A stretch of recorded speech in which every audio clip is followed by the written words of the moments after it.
Hello dear students, welcome to Gateway classes. आज हम लोग जितने बच्चे हमारे बीटेक फर्स्ट ईयर में एडमिशन लिए हैं उनके लिए स्टार्ट करने जा रहे हैं fundamental of electrical engineering. Specially जो हमारा आज का लेक्चर रहेगा वो रहेगा, क्योंकि इस बार जो आपका सिलेबस आया है वो ब्रांच वाइज दिया हुआ है बेटा, तो हमने ब्रांच वाइज ही आपको प्रोवाइड कराने का फैसला लिया है। तो आपका जो आज का लेक्चर रहेगा वो एप्लीकेबल होगा ईसीई, सीएसई, इलेक्ट्रिकल और उसकी अलाइड ब्रांचेस के लिए एज वेल एज सिविल के लिए भी। ठीक है, तो यूनिट 1 का लेक्चर नंबर 1 हम आज रिकॉर्ड करने जा रहे हैं। ये सिलेबस के हिसाब से होगा आपका बिल्कुल जो लेटेस्ट सिलेबस आया हुआ है, यानी कि जो इस साल सिलेबस लॉन्च हुआ है 2026 एंड 27, जो लेटेस्ट सिलेबस है जो ब्रांच वाइज है उसी के हिसाब से आपको कंटेंट दिया जाएगा पूरा। तो आज के टॉपिक जो रहेंगे हमारे electric charge, current, voltage, EMF और रेजिस्टेंस। बहुत बेसिक, बहुत फंडामेंटल टॉपिक है। ठीक है, अच्छी बात है यूनिवर्सिटी ने बेसिक्स पे फोकस किया और बेसिक को रिवाइज कराने का एक मौका दिया है। सिलेबस की अगर हम बात करें, जो लेटेस्ट सिलेबस है हमारा, पांचों यूनिट का सिलेबस मैं पहले ही आपको बता चुका हूं।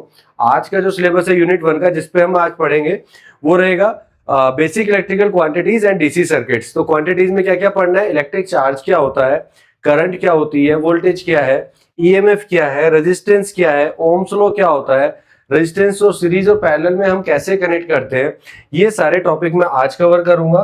और इससे आगे के जो आपके लेक्चर रहेंगे वो हम नेक्स्ट क्लास में कवर करेंगे। ठीक है, तो जिसमें आपके voltage divider, current divider rule, power energy, inner DC circuit, ये सारे टॉपिक जो रहेंगे नेक्स्ट क्लास में हम कवर करेंगे। तो this is the syllabus for first unit.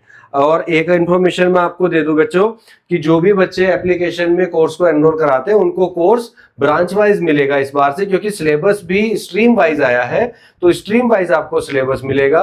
तो उसमें जो स्ट्रीम रहेगी, जैसे हमारी सीएससी स्ट्रीम है और इस स्ट्रीम में सीएस की जितनी भी ब्रांचेज है, 16-17 ब्रांचेज है सॉफ्टवेयर की, वो सारी की सारी ब्रांचेज हमारी इसमें इंक्लूड होंगी।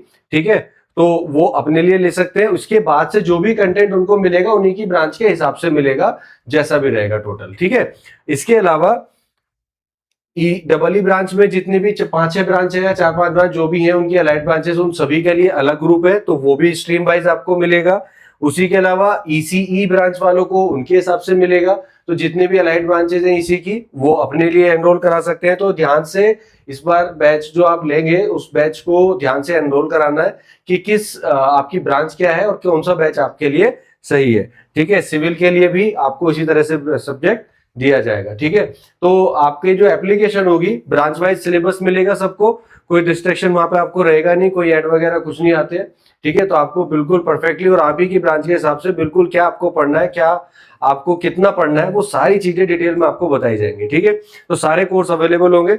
चलिए स्टार्ट करते हैं from the very first topic, that is electric charge. देखिए ये टॉपिक ऐसा है जो क्लास 10 से आप पढ़ते आ रहे हो। बहुत बेसिक सा टॉपिक है, बहुत फंडामेंटल टॉपिक है। मतलब ये टॉपिक ऐसा है कि इसको बिना पढ़े आप आगे इलेक्ट्रिसिटी के बारे में पढ़ ही नहीं सकते। तो इलेक्ट्रिक चार्ज क्या है, ये कोई नया टॉपिक आपके लिए नहीं होगा, ये आपने पहले भी पढ़ा है। ठीक है, 10th में भी आपने पढ़ा होगा। तो इलेक्ट्रिक चार्ज क्या है कि भाई it is a fundamental property of a matter that cause it to experience a force when placed in an electric field. कि ये एक ऐसा फंडामेंटल मैटर है, मतलब इसकी कोई प्रॉपर डेफिनेशन वैसे तो होती नहीं है, लेकिन ये फिर भी हम इसको अगर डिफाइन करना चाहें कि ये एक ऐसा फंडामेंटल मैटर है जिसको अगर हम किसी इलेक्ट्रिक फील्ड में रखें तो उसपे एक फोर्स फील होता है उसको, चाहे वो फोर्स आपको अट्रैक्शन का हो चाहे वो फोर्स रिपल्शन का हो। दोनों तरीके के फोर्स पॉसिबल है कि वो कैसा फोर्स फील कर रहा है, लेकिन उस पर कोई फोर्स एक्सपीरियंस करता है तो हम उसको क्या बोलते हैं, चार्ज बोलते हैं। ठीक है, तो उसको हम क्या बोल देते हैं कि ये एक चार्ज होता है। और जितनी भी हमारी इलेक्ट्रिकल और इलेक्ट्रोमैग्नेटिक फिनोमेना है, चाहे वो इलेक्ट्रोमैग्नेटिक वेव्स का कम्युनिकेशन हो, चाहे वो करंट का कम्युनिकेशन हो आगे जाके, चाहे वो वोल्टेज का हो, पावर का हो, आगे जाके बड़ी बड़ी मशीनें है, सब कुछ है, उन सब की जो फाउंडेशन है वो चार्ज ही है। ठीक है, चार्ज की जो यूनिट होती है बेटा वो होती है कूलम। चार्ज की जो यूनिट होती है कूलम, और इसको हम डिफाइन कर सकते हैं, it is the amount of charge transferred by A current of 1 ampere in 1 second. Actually charge का जो फॉर्मूला है Q इक्वल टू कितना होता है, I इंटू टी। ठीक है, अगर मैं T को 1 सेकेंड रख दूं, ठीक है, करंट को 1 एम्पियर रख दूं, तो मेरा जो चार्ज हो जाएगा वो 1 कूलम हो जाएगा। ठीक है,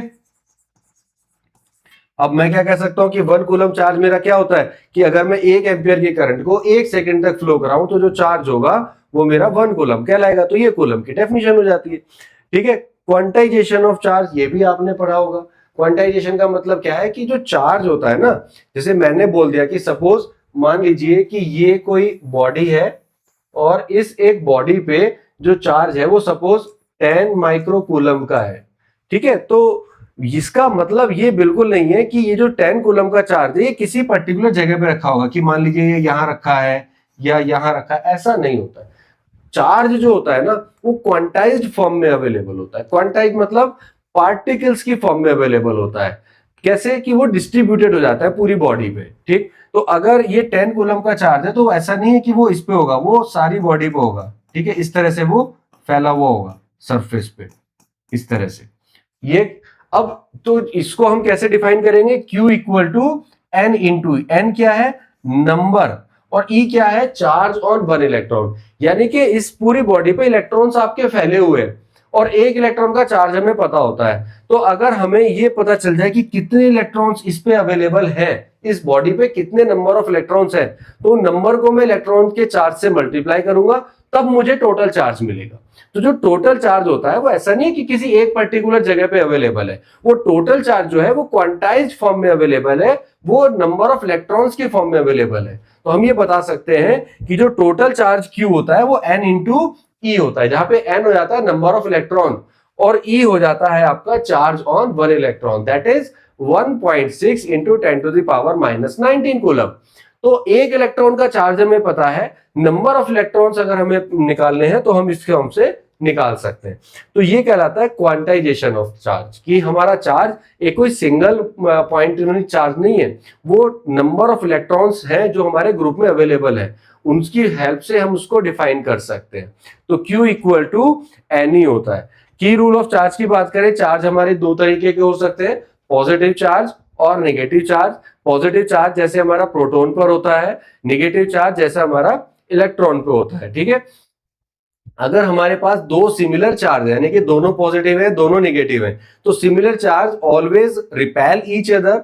और अगर अपोजिट पोल है, यानी कि एक पॉजिटिव है एक नेगेटिव है, they will attract each other, तो वो दोनों एक दूसरे को अट्रैक्ट करेंगे। तो ये दो रूल हो गए बेसिक। और अब बात करते हैं इलेक्ट्रिक करंट की। तो देखिए इलेक्ट्रिक करंट की जो बेसिक फाउंडेशन है ना वो है हमारा इलेक्ट्रिक चार्ज ही। तो मान लीजिए कि हमारे पास एक कंडक्टर है,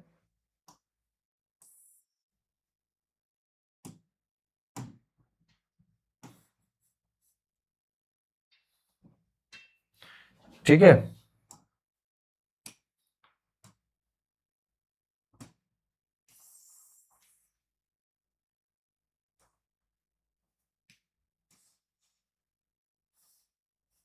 इस तरह से कंडक्टर है हमारे पास।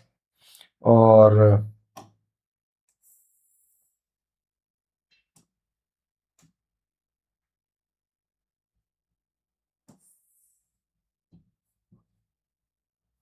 ठीक है, इस तरह से हमारे पास कोई कंडक्टर है और इस कंडक्टर के अंदर हमारे पास बहुत सारे इलेक्ट्रॉन्स अवेलेबल है। ठीक है, बहुत सारे इलेक्ट्रॉन्स है इसके पास।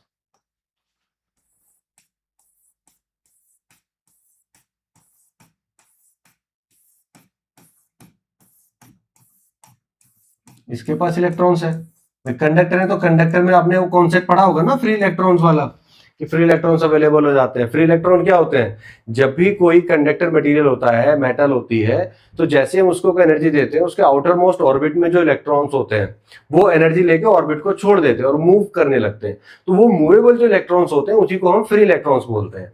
और उन्हीं इलेक्ट्रॉन की वजह से हमारी करंट में कंडक्शन होता है, जो करंट का कंडक्शन कहलाता है। तो ये जो हमारे फ्री इलेक्ट्रॉन्स है, जो चार्ज है, चार्ज ही तो है।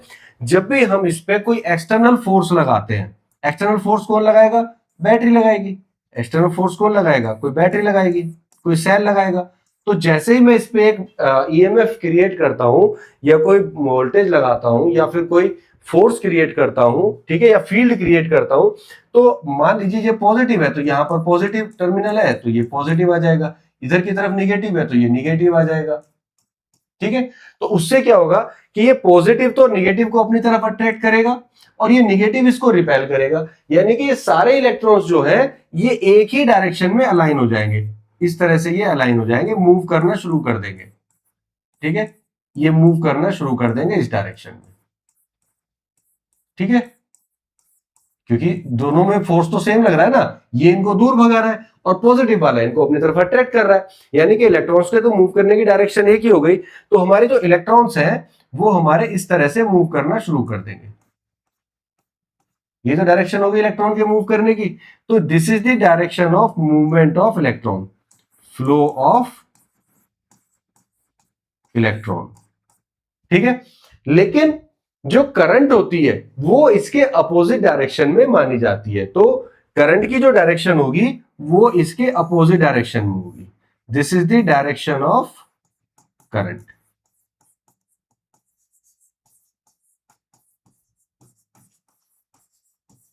ठीक है, डायरेक्शन ऑफ करंट हमेशा फ्लो ऑफ इलेक्ट्रॉन के अपोजिट मानते हैं, इसको बोलते हैं हमारी कन्वेंशनल करंट, जिसको हम सारी थ्योरी में आगे जाके पढ़ेंगे। तो हम क्या पढ़ेंगे कि करंट हमेशा पॉजिटिव टर्मिनल से लीव करती है, निगेटिव टर्मिनल में एंटर करती है। तो करंट की डायरेक्शन हमेशा पॉजिटिव टर्मिनल से निकल के निगेटिव में एंटर करेगी। तो ये कन्वेंशनल डायरेक्शन होती है। अगर आप बात करें इलेक्ट्रॉन के फ्लो की, तो इलेक्ट्रॉन इसके अपोजिट डायरेक्शन में फ्लो करता है। इलेक्ट्रॉन तो एक्चुअल में जो डायरेक्शन है वही इलेक्ट्रॉन की डायरेक्शन है, तो एक्चुअल में जहां इलेक्ट्रॉन फ्लो कर रहे हैं उसको हम मानते हैं, लेकिन करंट की डायरेक्शन को इलेक्ट्रॉन के फ्लो की डायरेक्शन के अपोजिट एज्यूम किया जाता है। इसी को बोलते हैं कन्वेंशनल करंट और इसको बोल देते हैं इलेक्ट्रॉनिक करंट। ठीक है, तो अब हमारे जो इलेक्ट्रॉन फ्लो कर रहे हैं, तो ये फोर्स लगाने के बाद कितनी देर में कितना इलेक्ट्रॉन फ्लो कर गया वो बताता है हमारी करंट। तो हम क्या कहते हैं कि rate of flow of electric charge, rate of flow of electric charge, यानी कि I equal to d q by d t, या Q अपॉन टी आपने 10th में पढ़ा होगा, लेकिन इसको अगर आप और थोड़ा सा और प्रिसाइजली समझे तो I equal to d q by d t, कितना फ्लक्स मेरा फ्लो हुआ कितनी देर में, तो दैट इज द रेट। तो rate of flow of electric charge through the cross section, ये जो एरिया है of a conductor when electric potential difference is applied, जब हमने एक पोटेंशियल डिफरेंस इसके अक्रॉस अप्लाई किया, इसी को बोलते हैं करंट। समटाइम्स हम क्या बोल देते हैं कि फ्लो ऑफ चार्ज या फ्लो ऑफ इलेक्ट्रॉन, जस्ट इसको बोल देते हैं करंट। वो डेफिनेशन बेटा इनकम्प्लीट है, गलत नहीं कहेंगे, इनकम्प्लीट कहेंगे। अगर हमने आपसे किसी ने पूछा कि भाई करंट की डेफिनेशन क्या है एंड आपने आंसर दिया sir flow of electron is current, तो वो डेफिनेशन थोड़ी इनकम्प्लीट है। आपको क्या बोलना चाहिए, rate of flow of charge या rate of flow of electron is the current, वो कहलाती है हमारी करंट। तो I equal to Q upon T, या flow of charge is mainly due to the movement of electron. Unit क्या हो गई हमारी बेटा करंट की, एम्पियर यूनिट होती है, SI यूनिट होती है इसकी एम्पियर। ठीक है, टाइप्स के ऑफ करंट की बात करें तो दो तरीके की करंट होती है, डायरेक्ट करंट और अल्टरनेटिंग करंट। डायरेक्ट करंट कैसी होती है बेटा, डायरेक्ट करंट जो होती है वो इस तरह से चलती है, इसको बोलते हैं डीसी करंट, जिसमें हमारी जो करंट की वैल्यू है वो टाइम के साथ चेंज नहीं होती है। करंट की वैल्यू टाइम के साथ चेंज नहीं होती है, कांस्टेंट रहती है, तो ये डीसी करंट कहलाती है। जबकि एसी करंट जो होती है उसकी वैल्यू मैग्नीट्यूड टाइम के साथ चेंज होता है, यानी कि अगर ये करंट है, ये टाइम है, तो आप देखिए अभी 0 है, फिर धीरे धीरे बढ़ रही है, यहाँ के करंट मैक्सिमम हो गई, फिर करंट धीरे धीरे घट रही है, फिर 0 हो गई। तो यहाँ टाइम के बढ़ने के साथ साथ करंट की वैल्यू चेंज हो रही है, तो इसको हम बोलते हैं एसी करंट। तो डीसी करंट में इलेक्ट्रॉन एक ही डायरेक्शन में मूव करेंगे, ये फिक्स है, डीसी है। लेकिन एसी में क्या होगा, अभी आधी साइकिल में यहाँ पॉजिटिव बनेगा, उससे अगली साइकिल में इधर पॉजिटिव इधर नेगेटिव हो जाएगा, यानी कि पलट जाएगी, तो डायरेक्शन भी चेंज हो जाएगी। तो यहाँ करंट दोनों डायरेक्शन में फ्लो करती है, पॉजिटिव में भी नेगेटिव डायरेक्शन, दोनों डायरेक्शन में जाएगी, तो इसलिए इसको बोलते हैं ऑल्टरनेटिंग करंट। तो दो तरीके की करंट होगी, डीसी और एसी। एसी करंट जनरली हम अपने घरों में यूज करते हैं, डीसी को भी यूज करते हैं। जो बैटरी से करंट मिलती है, जो हमारे रिमोट के सेल में मिलती है, जो हम लैपटॉप में यूज करते हैं, वो सब डीसी करंट होती है बेटा। और जो एसी करंट होती है जिससे आपका बिजली का पंखा चलता है, मिक्सर ग्राइंडर, एसी, वो सब आपका एसी करंट से चलता है, ठीक है। उसके बाद अगर हम डिफरेंशिएट करें कन्वेंशनल करंट और इलेक्ट्रॉनिक करंट, मैं ऑलरेडी आपको बता चुका हूं, जिस डायरेक्शन में इलेक्ट्रॉन का मूवमेंट होता है वो इलेक्ट्रॉनिक करंट है, और उसके अपोजिट डायरेक्शन में हम कन्वेंशनल करंट को एज्यूम करके चलते हैं। तो कन्वेंशनल करंट हमेशा पॉजिटिव टर्मिनल से निकलेगी और निगेटिव में एंटर करेगी, जबकि इलेक्ट्रॉनिक करंट या इलेक्ट्रॉन का जो फ्लो है वो पॉजिटिव में एंटर करेगा, निगेटिव से निकलेगा, ठीक है। तो ये होती है हमारी सिंपल करंट की डेफिनेशन, ठीक है, ये करंट होती है।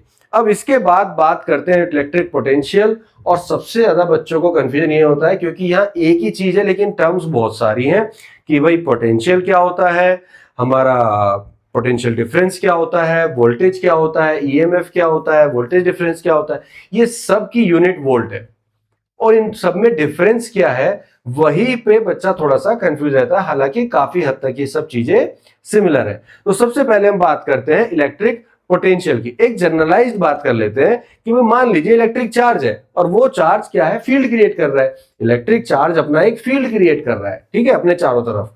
अब जो वो फील्ड क्रिएट कर रहा है, और उस फील्ड में when A charge move in this electric field, और उस फील्ड में हम किसी चार्ज को मूव करा रहे हैं, एक फील्ड बना हुआ इलेक्ट्रिक फील्ड, उस फील्ड में किसी इलेक्ट्रिक चार्ज को मूव करा रहे हैं। जब हम ऐसा मूव कराते हैं तो भाई अगर किसी के एरिया में जाना है, एक मैग्नेटिक फील्ड है, उस मैग्नेटिक फील्ड में कोई मेटल के टुकड़े को लेके जाना है या बाहर निकालना है, तो या तो उस पर अट्रैक्शन फोर्स लग रहा होगा या रिपल्शन का फोर्स लग रहा होगा, तो कुछ तो फोर्स लगेगा, और उस फोर्स के अगेंस्ट मुझे कुछ काम करना पड़ेगा अगर मुझे उसको होल्ड करके रखना है।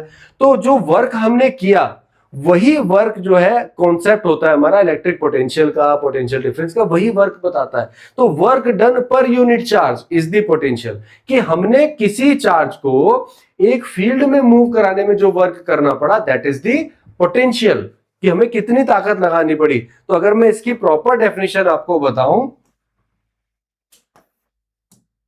अगर हम इसकी प्रॉपर डेफिनेशन की बात करें इलेक्ट्रिक पोटेंशियल की,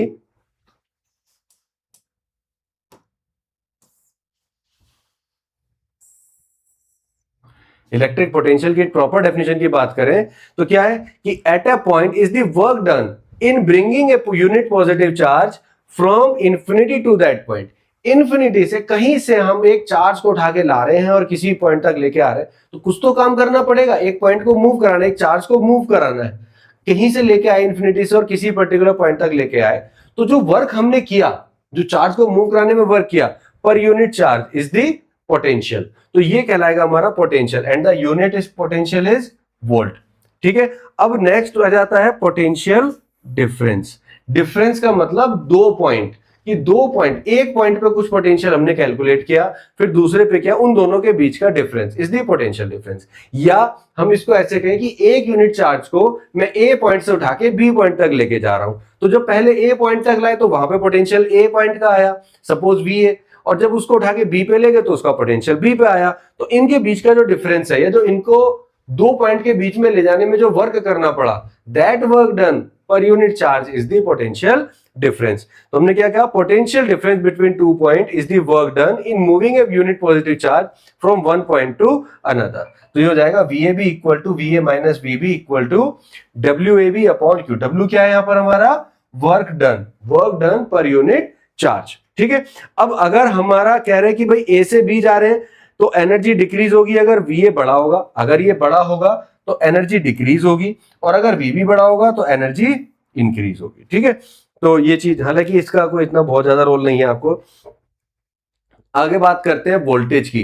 तो वोल्टेज की अगर हम बात करें कि voltage is the electrical pressure और electrical potential difference between two point. हालांकि पोटेंशियल डिफरेंस और वोल्टेज सेम चीज है, ये दोनों बिल्कुल सेम चीज है। तो अगर हमने कोई पोटेंशियल डिफरेंस दो पॉइंट के बीच में लगाया है तो यानी कि हमने वोल्टेज अप्लाई किया है, तो ये दोनों का मतलब लगभग सेम होता है। तो V equal to W upon Q, unit again same होती है। जो नेक्स्ट कंफ्यूजिंग टर्म आती है वो आती है आपकी EMF।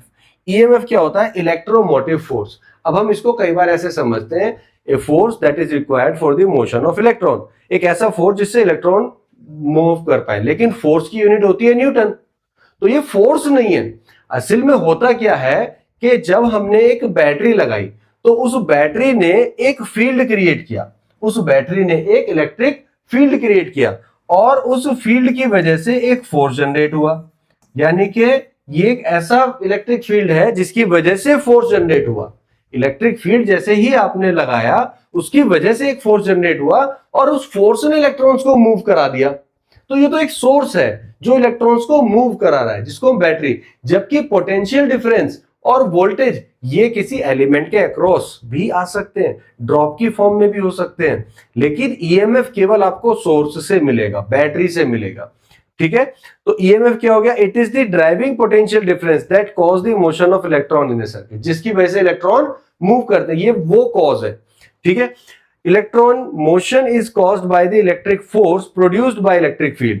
इलेक्ट्रिक फील्ड जो हमारा प्रोड्यूस हो रहा है, while EMF is the energy source that establish that electric field. तो ईएमएफ क्या करेगा? वो इलेक्ट्रिक फील्ड प्रोड्यूस करेगा, वो डेवलप करेगा जिससे एक फोर्स बने और उस फोर्स की वजह से ईएमएफ हमारा प्रोड्यूस हो। Again the unit will be volt, unit हमारी वोल्ट रहेगी, जूल पर कूलम। तो तीन चीजें हमने पढ़ी, क्या क्या? एक तो ईएमएफ, ईएमएफ क्या है? एक तरह से सोर्स है, जो बैटरी हमने लगाई उस बैटरी से हमने एक फोर्स जनरेट कराया या उस बैटरी से हमने एक फील्ड जनरेट किया, उस फील्ड ने इलेक्ट्रॉन्स को मूव कराया, तो हमारे पूरे सर्किट में इलेक्ट्रॉन भागने दौड़ने लगे। अब भागने दौड़ने लगेंगे तो जब वो भागेंगे तो जो कंडक्टर है हमारा उसका कुछ रेजिस्टेंस होगा, उस रेजिस्टेंस में वो कॉलिजन होगा, कॉलिजन की वजह से उनके बीच में कुछ ड्रॉप होगा, तो वो ड्रॉप को हम क्या बोल देते हैं? वोल्टेज ड्रॉप या फिर पोटेंशियल ड्रॉप। तो दोनों चीजों में डिफरेंस समझना बेटा। एक तो होता है हमने वोल्टेज सप्लाई किया, एक तो हमने ईएमएफ सप्लाई किया, एनर्जी दी, दूसरा सामने वाले एलिमेंट ने एनर्जी ली, तो वो हो गया वोल्टेज ड्रॉप। तो वोल्टेज की सब जगह यूनिट सेम है, लेकिन वो कहां पर निकालना होता है। तो एक तरफ तो हम वोल्टेज दे रहे हैं, दूसरी तरफ वो वोल्टेज को यूज कर रहा है और उसको ड्रॉप कर रहा है, उसको वो ड्रॉप कर रहा है मतलब उसको वो खराब कर रहा है, उसको यूज कर ले रहा है। तो वो कहां पर होता है? एलिमेंट में होता है, रेजिस्टेंस वगैरह में होता है। ठीक है, तो वो होता है हमारे पास इलेक्ट्रिक पोटेंशियल।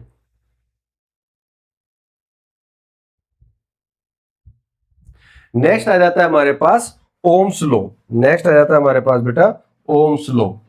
ठीक है, अब ओम्स लॉ सब बच्चों ने पढ़ा होगा अच्छे से। ठीक है, कोई ऐसा नया टॉपिक तो है नहीं, तो आप लोगों ने सबने ये टॉपिक बहुत अच्छे से पढ़ा होगा। क्या होता है Ohm's law? Ohm's law, Ohm's law क्या होता है बेटा?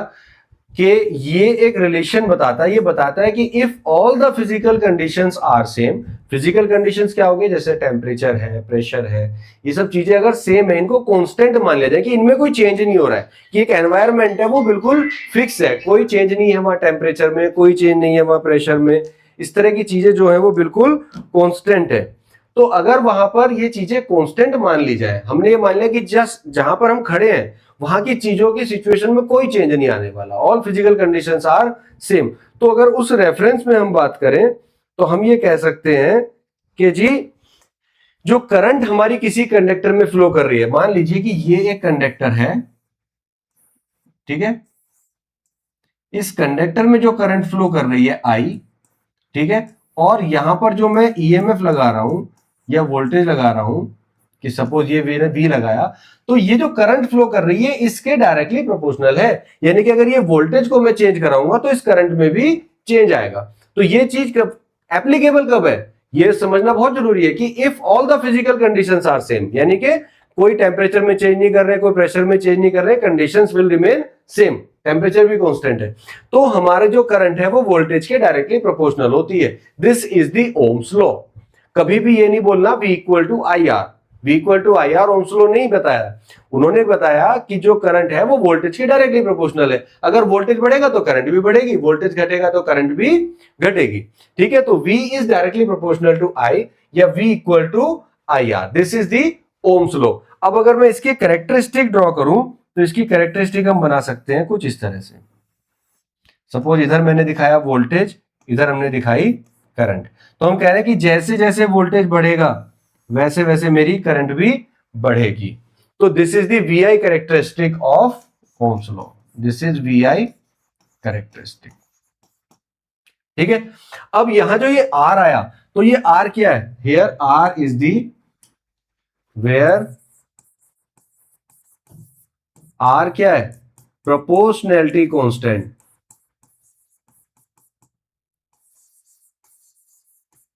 Proportionality constant known as resistance. इसको हम क्या बोलते हैं? रेजिस्टेंस बोलते हैं। इसको क्या बोला जाता है? Resistance. This is the Ohm's law.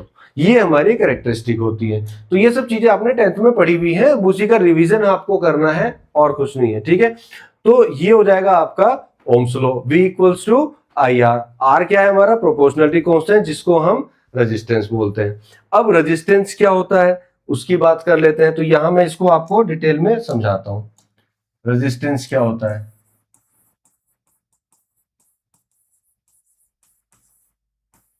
Resistance की अगर हम बात करें तो हम क्या डेफिनेशन लिखेंगे इसकी? It is the opposition to the flow of current, to the flow of current. ठीक है, ऐसा यूनिट क्या होती है इसकी?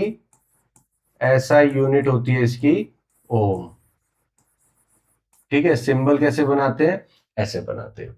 ठीक है, तो रेजिस्टेंस क्या है? It is the opposition offered to the flow of current. Current flow कर रही है, लेकिन उसको फ्लो करने से अगर कोई चीज रोक रही है, उसको जाने नहीं देना चाहती है, दैट इज रेजिस्टेंस। कि भाई हम जा रहे हैं, हमारे फ्लो को कोई रोकना चाह रहा है, स्पीड ब्रेकर रेजिस्टेंस है। हम चल रहे हैं लेकिन चलते चलते थक रहे हैं, क्यों? क्योंकि फ्रिक्शन लग रहा है, किसी चीज को खिसका रहे हैं, फ्रिक्शन लग रहा है, रेजिस्टेंस। तो रेजिस्टेंस क्या है? करंट अगर फ्लो करना चाह रही है और उसको कोई रोक रहा है, तो उसको रोकने में जो चीज काम कर रही है वो हमारा क्या कहलाती है? रेजिस्टेंस कहलाती है, जिसकी ऐसा यूनिट हमारी ओम होती है। और रेजिस्टेंस की अगर हम बात करें तो resistance is directly proportional to the length of conductor, length of conductor. ठीक है, directly proportional to the 1 upon cross sectional area of conductor. ठीक है, तो यहां से हमारा फॉर्मूला निकल के आ जाता है, ये L हो जाता है, ये A हो जाता है, और R को हम लिखते हैं R directly proportional to L upon A। ये R इक्वल टू हो जाता है rho L upon A। This is the formula of resistance. अब इसमें है क्या कि मान लीजिए ये कंडक्टर है,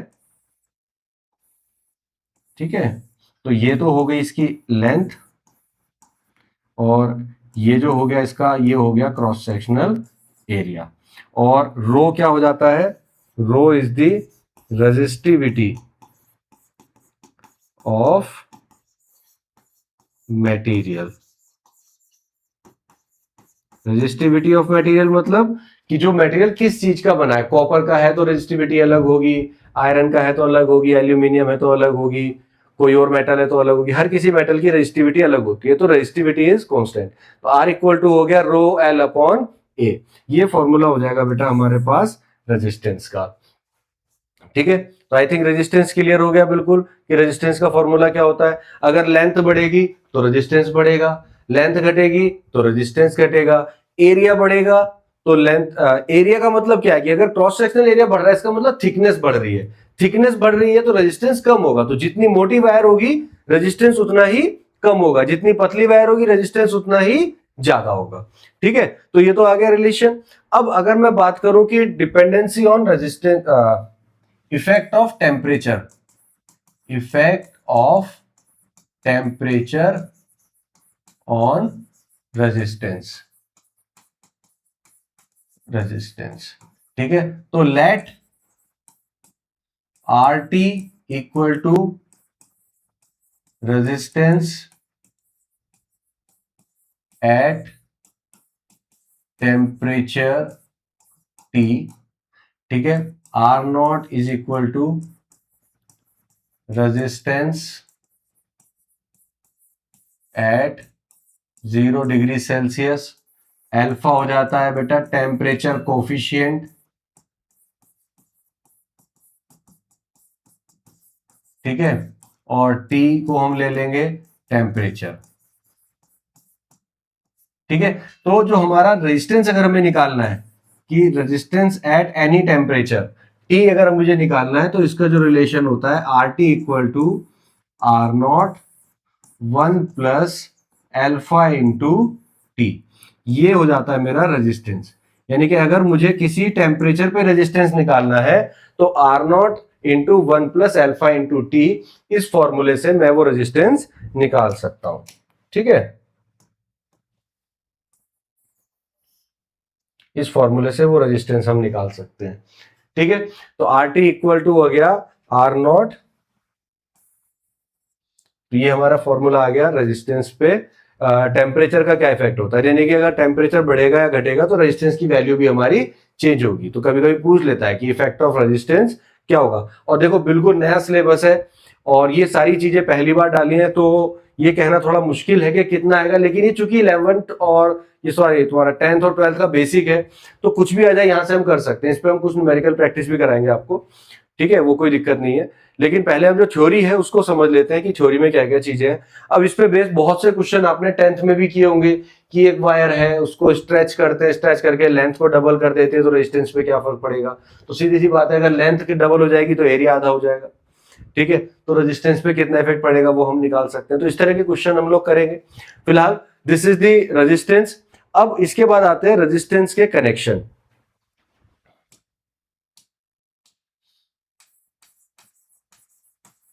कनेक्शन ऑफ रेजिस्टेंस, ठीक है, कनेक्शन ऑफ रेजिस्टेंस। तो सबसे पहला जो कनेक्शन आता है बेटा वो होता है सीरीज कनेक्शन। सीरीज कनेक्शन, ठीक है जी। अब देखो सीरीज कनेक्शन में क्या होगा, सीरीज कनेक्शन में जो हमारे रेजिस्टेंस होते हैं वो कुछ इस तरह से कनेक्ट होते हैं।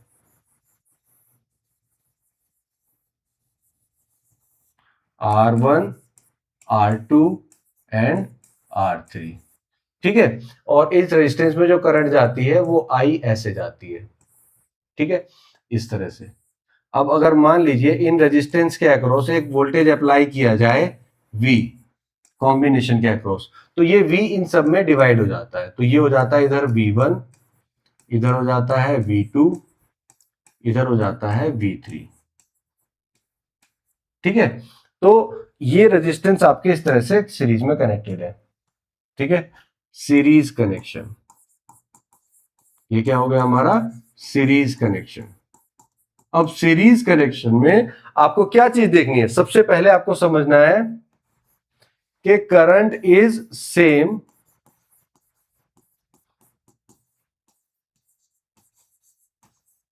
In series connection. देख लो आप भाई, ये जो आई करंट है, ये आई करंट ही तो आगे ऐसे जाएगी R1 में, फिर R2 में, फिर R3 में। इस करंट के पास कहीं और जाने का तो रास्ता है नहीं, तो ये करंट डिवाइड नहीं हो सकती है। जब डिवाइड नहीं हो सकती है तो सेम जाएगी। तो करंट हमारी सेम ट्रेवल कर रही है। तो पहली प्रॉपर्टी हमने इसमें क्या ऑब्जर्व की कि भाई करंट तो सभी रेजिस्टेंस में सेम जा रही है, यानी कि जो सीरीज कनेक्शन उसमें करंट सेम होती है। लेकिन दूसरी ऑब्जर्वेशन एज वेल एज हमने क्या की कि वोल्टेज जो है, voltage divide across all resistance, जितने भी रेजिस्टेंस लगे हुए हैं उन सब में वोल्टेज हमारा डिवाइड हो जाता है। तो मैं ये लिख सकता हूं बाय केवीएल, हालांकि आपने पढ़ा नहीं है लेकिन फिर भी लिख सकते हैं कि जो वोल्टेज है भाई, हमने इतना वोल्टेज सप्लाई किया तो जितना हम दे रहे हैं कोई उतना ही तो यूज करेगा, उससे ज्यादा तो कर नहीं सकता है। यानी कि ये जो वोल्टेज V था ये 3 जगह बट गया। अगर मैंने 3 लगाए, n लगाए तो n जगह बट जाएगा। तो मैं लिख सकता हूं कि V जो है वो डिवाइड हो गया V1 plus V2 plus V3 में। अब V1 क्या है, ये वाला रेजिस्टेंस, ओम्स लॉ हमने पढ़ा था। ओम्स लॉ में V1 का मतलब क्या है, V इक्वल टू IR। तो अगर मैं लिखूं तो V1 को मैं क्या लिख सकता हूं, तो I करंट जा रही है इसमें, तो I इंटू R1, ठीक है। फिर यही I करंट इस R2 में भी जा रही है, तो यहां पर वोल्टेज कितना हुआ, I into R2 that is V2। तो V2 को मैं लिख सकता हूं I इंटू R2 प्लस इसी तरह से I करंट यहां भी जाएगी तो I इंटू R3, तो ये हो जाएगा I इंटू R3। तो मैंने V1 V2 V3 की जगह ये लिख दिया। अच्छा, जो V आएगा मैं क्या कर सकता हूं कि इस पूरे तीनों कॉम्बिनेशन की जगह एक रेजिस्टेंस अगर लगाऊं जिसकी वैल्यू इन तीनों के इक्वल हो, तो मैं उसको बोल दूंगा आर इक्विवेलेंट। आर इक्विवेलेंट मतलब तीन की जगह में एक रेजिस्टेंस लगाना चाहता हूं, तो मैं वी जो होगा तो उसको मैं क्या लिख सकता हूं, आई इंटू आर इक्विवेलेंट, क्योंकि वो आई करंट ही इन तीनों में भी जाएगी, तो आई इंटू आर इक्विवेलेंट। अब देखो आई से आई कैंसिल हो जाएगा, तो यहां निकल के आ जाता है R equivalent equal to R1 plus R2 plus R3। तो यही होता है हमारा सीरीज कनेक्शन। तो सीरीज कनेक्शन में हमारा R equivalent equal to R1 plus R2 plus R3 हो जाता है। ठीक, तो ये कहलाता है हमारा सीरीज कनेक्शन। ठीक है जी। नेक्स्ट आ जाता है हमारा parallel connection, second, PARALL, parallel connection, right. Parallel connection की अगर हम बात करें तो पैरेलल कनेक्शन कैसा होता है, जिसमें रेजिस्टेंस हमारे पैरेलली कनेक्ट होते हैं। पैरेलल मतलब ये इस तरह से कनेक्ट होते हैं, ठीक है, ये पैरेलल दिखाई भी दे रहे हैं, ठीक है। और यहां पर हमने सपोज वोल्टेज दे दिया,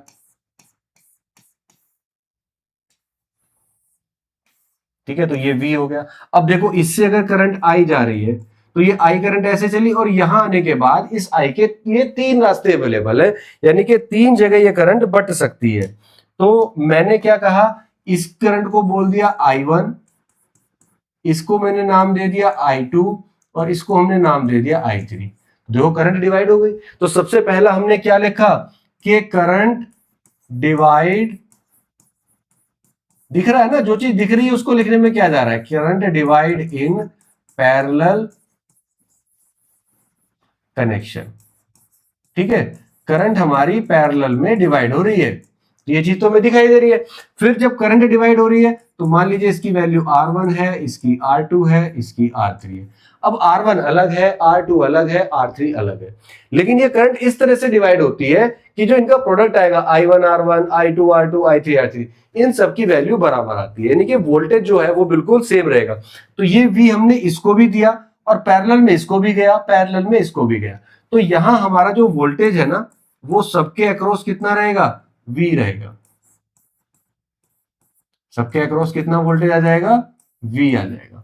तो हमने दूसरा पॉइंट क्या लिखा कि voltage is same, voltage is same across all parallel branch,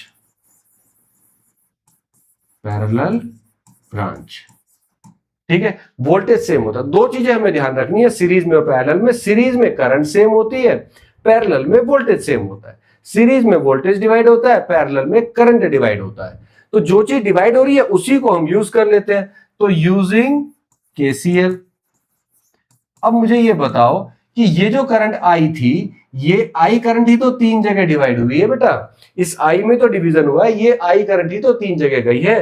तो क्या मैं ये नहीं लिख सकता हूं कि आई इक्वल टू, आई मेरी I1 में डिवाइड हो गई, I2 में डिवाइड हो गई, और I3 में डिवाइड हो गई।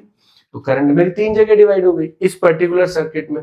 तो मैं क्या लिख सकता हूं कि I1 कितना होगा, आई इक्वल टू हो जाता है V upon R. Ohm's law ने बताया था कि I equal to V upon R. अब V की वैल्यू तो सेम है, तो V अपॉन R1। यहां पर कितनी हो जाएगी I2, V अपॉन R2। यहां पर कितनी हो जाएगी, V अपॉन R3। तो I1 I2 I3 की वैल्यू मिल गई कितनी, I1 के लिए हो जाएगा V upon R1, plus I2 के लिए हो जाएगा V upon R2, plus I3 के लिए हो जाएगा V अपॉन R3, और I इक्वल टू हो जाएगा V upon R equivalent. R equivalent का मतलब क्या, कि अगर इन तीनों की जगह में एक रेजिस्टेंस लगा दो इनकी बराबर वैल्यू का, तो वो V इक्वल टू कितना हो जाएगा, sorry I equal to V upon R equivalent. तो ये वो आ गया। अब देखो V से V कैंसिल हो गया, तो यहां निकल के आ गया 1 upon R equivalent equal to 1 upon R1 plus 1 upon R2 plus 1 upon R3, ठीक है। This is the parallel combination. तो पैरेलल कॉम्बिनेशन में इक्विवेलेंट रेजिस्टेंस निकालने का तरीका ये होता है। अब इसमें स्पेशल केस समझ लो, एक आपके काम आएगा बहुत। If n number of similar resistance are connected in parallel, are connected in parallel. तो क्या होगा, जो इक्विवेलेंट रेजिस्टेंस होगा आर इक्विवेलेंट इक्वल टू हो जाएगा आर अपॉन एन। कैसे आया भैया, वो देखो, इसी फॉर्मूले को यूज करो। अगर मेरे पास आर ओम का रेजिस्टेंस है और एन रेजिस्टेंस मैंने लगा दिए पैरेलल में, तो मेरे पास कितना आ जाएगा, 1 upon R equivalent equal to 1 upon R plus 1 upon R plus 1 upon R, सबकी वैल्यू ये आ जाएगी एन टाइम्स। तो मैं इसको क्या लिख सकता हूं, 1 upon R equivalent equal to N upon R, या आर इक्विवेलेंट इक्वल टू कितना हो जाएगा, आर अपॉन एन। तो ये आर इक्विवेलेंट, अब ये देखने में तो भी छोटा सा फॉर्मूला लग रहा है, काम बड़ा आता है। भाई मान लीजिए दो रेजिस्टेंस है 12-12 ओम के पैरेलल में है, अब मुझे कॉम्बिनेशन निकालना है, तो या तो मैं सॉल्व करूं या फिर मैं डायरेक्ट कह सकता हूं अच्छा दोनों हैं सेम वैल्यू के हैं, दो रेजिस्टेंस है, एक की वैल्यू कितनी है 12 ओम, तो 12/2 कितना हो गया 6। मान लो 10 रेजिस्टेंस है 12 ओम के पैरेलल में लगे हुए हैं, तो आपको क्या करना है, जस्ट 12 अपॉन 10 यानी कि 1.2। तो इस तरह से अगर आपको ये पता चल जाए कि सिमिलर वैल्यू के रेजिस्टेंस है, और चाहे वो जितने नंबर में लगे हुए, एक रेजिस्टेंस की वैल्यू उठाओ और काउंट कर लो कितने रेजिस्टेंस उससे डिवाइड कर दो, आपको क्या मिल जाएगा, इक्विवेलेंट रेजिस्टेंस डायरेक्टली मिल जाएगा। अदरवाइज आपको इसको सॉल्व करना पड़ेगा। दूसरा जो इंपॉर्टेंट फॉर्मूला है, अगर दो रेजिस्टेंस आपके पास है तो उसके लिए आप क्या यूज कर सकते हो, R equivalent equal to R1 R2 upon R1 plus R2। ये याद रखना बेटा, बस कोई डेरिवेशन वगैरह की जरूरत नहीं है।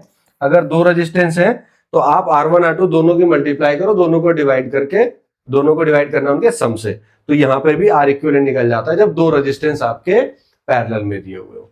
ठीक है, तो सीरीज में ज्यादा दिक्कत नहीं है, सीरीज में तो सीधे सीधे ऐड करना है, बट पैरेलल में आपको या तो ये फॉर्मूला लगाना है अगर हमारे पास बहुत सारे रेजिस्टेंस है, या फिर आप क्या कर सकते हो, अगर हमारे पास सिमिलर रेजिस्टेंस है बिल्कुल सेम वैल्यू के और बहुत सारे रेजिस्टेंस है, तो इवन अगर मैं आपसे कहूं कि 100 ओम का रेजिस्टेंस आपके पास, 100 रेजिस्टेंस है 100 ओम के, अब 100 ओम के 100 रेजिस्टेंस है और उनको पैरेलल में कनेक्ट कर दिया, तो कितना होगा इक्विवेलेंट।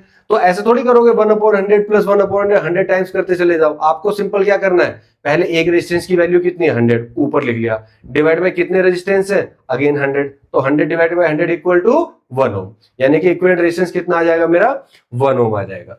तो इस तरह से आप सीरीज और पैरेलल रेजिस्टेंस को कर सकते हैं। इसके न्यूमेरिकल्स को भी हम देखेंगे, क्या क्या न्यूमेरिकल इस पे बन सकते हैं, क्योंकि फर्स्ट टाइम है, पीवाईक्यूज हमारे पास इसके नहीं होंगे, तो जो भी हम पॉसिबल क्वेश्चंस इसमें से आपसे क्वेश्चन पूछे जा सकते हैं एग्जाम में, उन पे डिस्कशन करेंगे।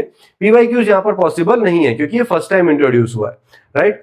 तो इस चैप्टर से रिलेटेड जो क्वेश्चन मैंने आपको आज डिस्कस किए वो आप अपना ट्राई कर सकते हैं, जैसे चार्ज क्या होता है, क्वांटाइजेशन ऑफ चार्ज क्या है, कन्वेंशनल करंट और इलेक्ट्रॉनिक करंट में क्या डिफरेंस है, वोल्टेज और ईएमएफ में क्या डिफरेंस है, क्या होते हैं, ओम्स लॉ क्या होता है, उसके कैरेक्टरिस्टिक कैसे ड्रॉ करते हैं, ठीक है, रेजिस्टेंस क्या होता है, उसके इंटरकनेक्शन जो हम सीरीज और पैरेलल करते हैं वो कैसे करते हैं। तो ये सारे क्वेश्चन आप रिवाइज कर सकते हैं एक बार, ठीक है। तो एक बार फिर से सब बच्चों को बता दें कि आपका जो कोर्स है बेटा एप्लीकेशन में वो ब्रांच वाइज अवेलेबल है, तो ध्यान से आप लोग ब्रांच के हिसाब से अपना कोर्स सेलेक्ट करिए। सीएस वाले सीएस का कोर्स सेलेक्ट कर सकते हैं, ई वाले डबल ई का कोर्स सेलेक्ट कर लेंगे, ठीक है, ईसीई वाले ईसी का कोर्स सेलेक्ट कर लेंगे, और सिविल वाले बच्चे सिविल का कोर्स सेलेक्ट कर लेंगे।